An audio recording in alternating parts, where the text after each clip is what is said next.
Hello guys, আমার দুষ্ট মিষ্টি বন্ধুরা।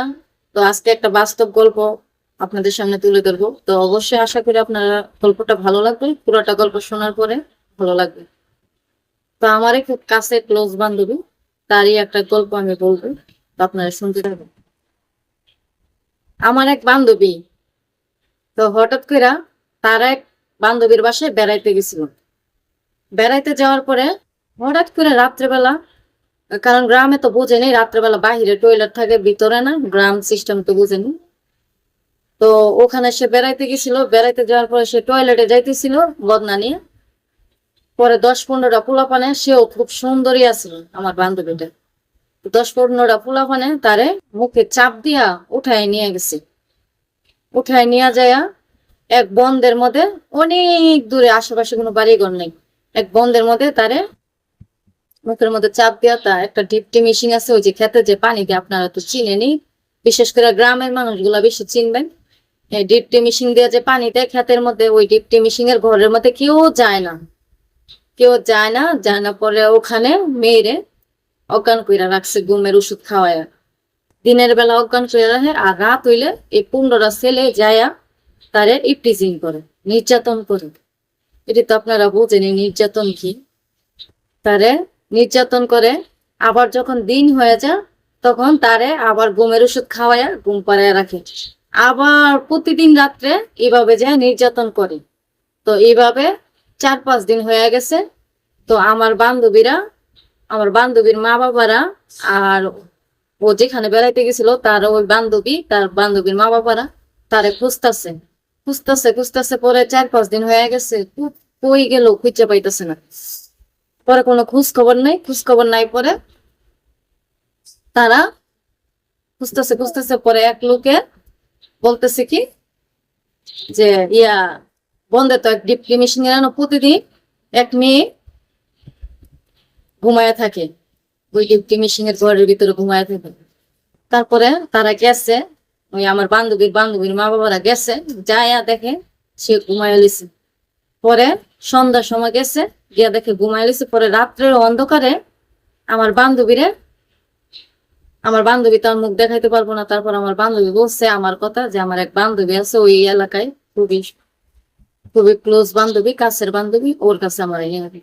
তারপরে অনেক দূরে, তো আমার কাছে নিয়ে আসছে রাত্রের অন্ধকারে, আমার কাছে নিয়ে আসছে। পরে আমার সবকিছু ঘটনা বাইঙ্গা বললো, যে বান্ধবী আমার তো এমন এমন হয়েছে, তো আমি তো আর এলাকায় মুখ দেখাইতে পারবো না, তো এখন কি করা যায়। পরে আমি বলছি আচ্ছা, তোর না একটা ছেলের সাথে সম্পর্ক আছিল আমাকে বাড়ির পাশে। পরে হ, তা আমি ওই ছেলেরে কিভাবে মুখ দেখাবো। পরে আমি বলছি ওই ছেলে তো এইগুলা জানে না মনে হয়। ওই ছেলে যদি না জানে, তা আমি যেভাবে হোক, যদিও যাই না থাকে বা যদিও না যাই না থাকে, আমি যেভাবে হোক এটা ম্যানেজ করবো। তুই টেনশন করিস না, তুই আমার এখানেই থাক, সমস্যা নেই। কারণ আমার এই আশেপাশে কেউ জানে না তোর এই দুর্ঘটনা, তুই থাকতে থাক।